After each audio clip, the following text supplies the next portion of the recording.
Chapter 1 Leaving Home.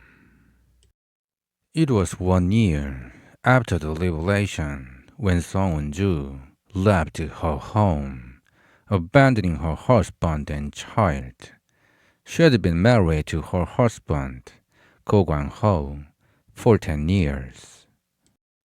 They had been living well together, supporting and encouraging each other, despite the many restrictions of Japanese politics. During this time, the liberation came on August 15, 1945, the day of national liberation.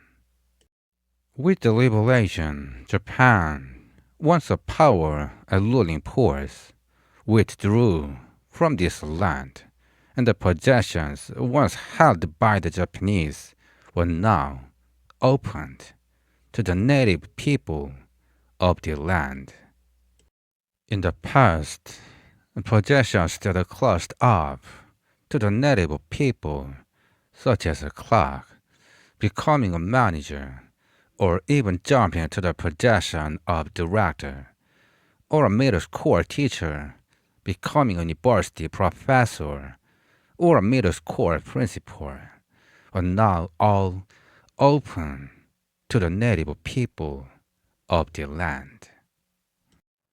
10 years into their marriage, they had quietly endured their struggles together under political restrictions and economic hardships.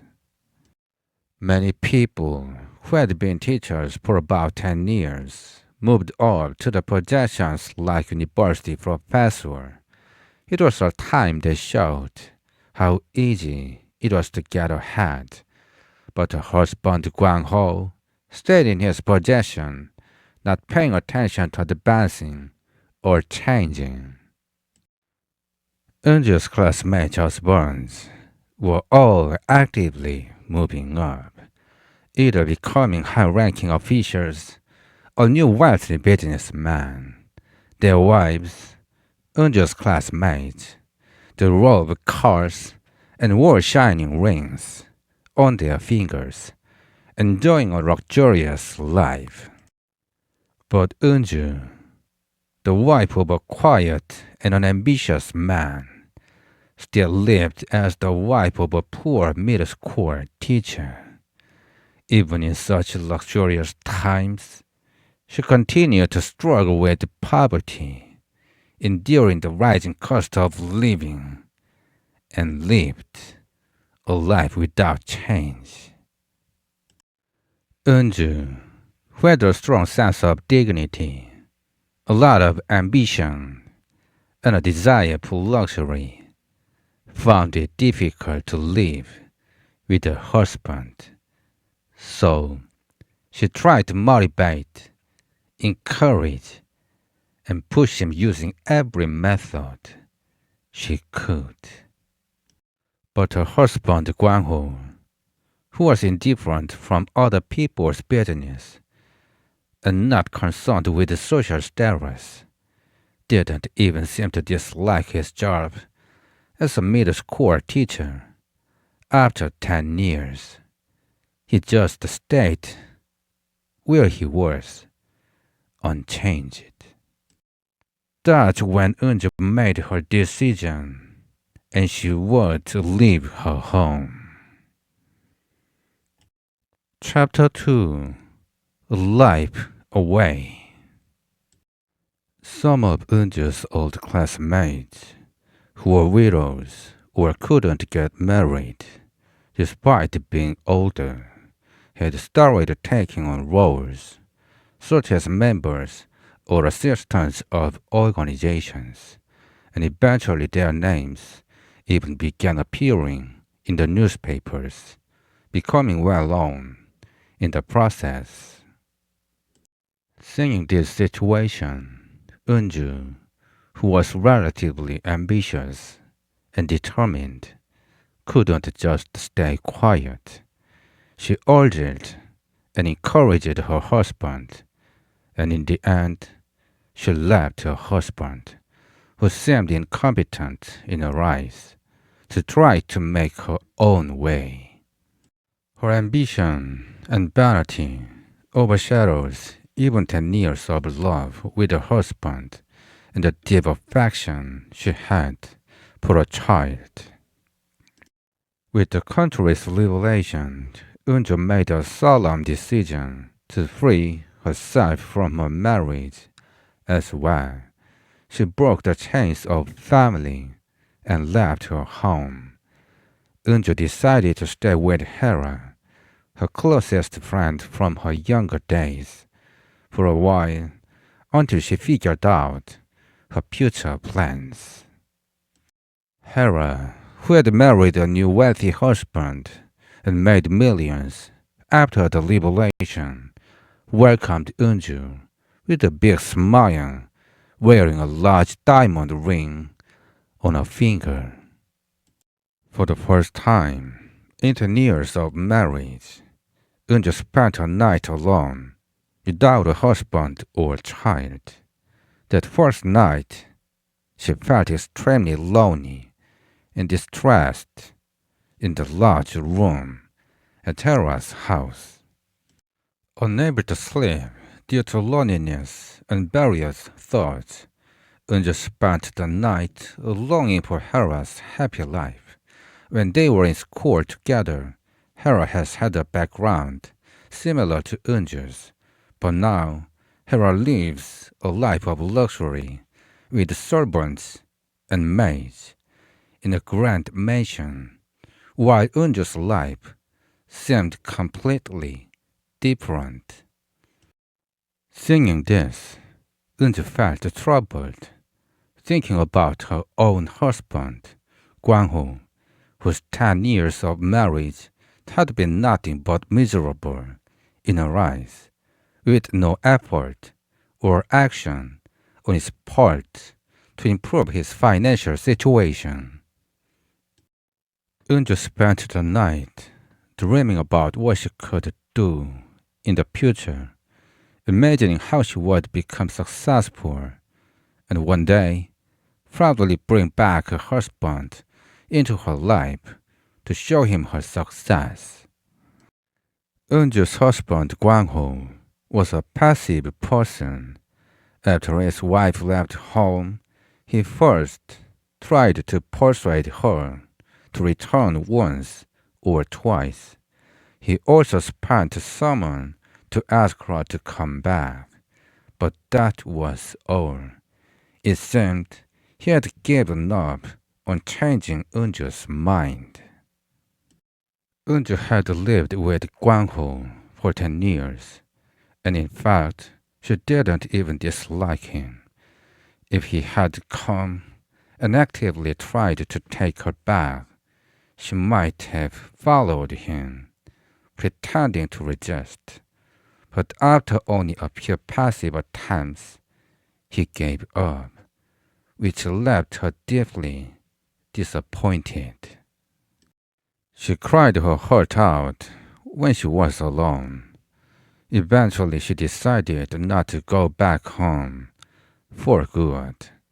Eunju stayed at Hera's house while she was making plans for a future. During her stay, she noticed a major flaw in Hera's seemingly luxurious and perfect life. Hera's husband, it seemed, had only been seen by Eunju a few times. During a 2-month stay, Hera tried to keep her dignity, but it seemed that her husband had a mistress. It was hard for Eunju to understand why Hera's husband, who had a wife like Hera, flourished in appearance, knowledge, and character, still kept a mistress. On the other hand, it was easy to feel sympathy for Hera, who, although she had everything, was living like a widow. The situation of Eunju, who had left her husband, and Hera, who had a husband yet seemed to have lost him to mistress, seemed similar, but it was clearly different. Although Hera was an extremely wealthy woman with many servants, she had complaints as a wife. Seeing Hera's life with such flaws, Eunju sometimes felt a sense of pride as she recalled her own husband, who had never spent a day apart from his wife since their marriage. Even though she couldn't compare to Hera in terms of financial status, she couldn't help but feel a sense of excitement when she thought that, as a wife, she had been much happier than Hera in the past, despite the modest living conditions. One day, Hera quietly asked Eunju for a discussion. For some time, Hera's face clearly showed signs of a serious concern. It turned out that Hera's husband had been put in prison on some charges. She repeatedly claimed that it was all a misunderstanding, but in reality, it was her husband who received the money, and it seemed like the charges were true, as there was some wrongdoing. The high-ranking official handling the fraud case happened to be the husband of Hera and Eunju's old classmate. Hera asked Eunju to visit their old friend together and help explain the situation, saying that she was willing to offer as much money as needed to settle the case smoothly. Since Eunju was staying at Hera's house and also needed to maintain a good relationship with her for future opportunities, she made up her mind to go with Hera and persuade their old friend to talk to her husband. Then the two of them went to visit her. When Eunju and Hera visited their classmate's house, they found another tragedy happening. It's said that a high-ranking official, after being questioned about the recent case, was arrested this morning. Hera was someone who stayed calm even in situations like this. Their classmate, who had a different personality, was very flustered, even though it had been a long time since they last met. She burst into tears and began pouring out her troubles when she saw Eunju and Hera. How can my husband, a high-ranking official, maintain the dignity befitting his position with a salary of only 4,500 won? To live up to his status, extra income is absolutely necessary. Listening to her words as she spoke like this, the main point of her complaint was that, for that reason, he had no choice but to accept some money from brokers. Seeing the huge house, the luxurious furniture, and a friend's fancy clothes, which didn't match a low salary, Eunju couldn't help but feel stunned. How much shady business did they do since the revelation for this once poor household to become so grand and wealthy? She shook her head in disapproval. Chapter 3. Back to where I belong. Eunju finally realized when she used to see those who suddenly became rich after the revelation, she only felt envy, but in reality, they were living a precarious life, always anxious, like a house built on sand.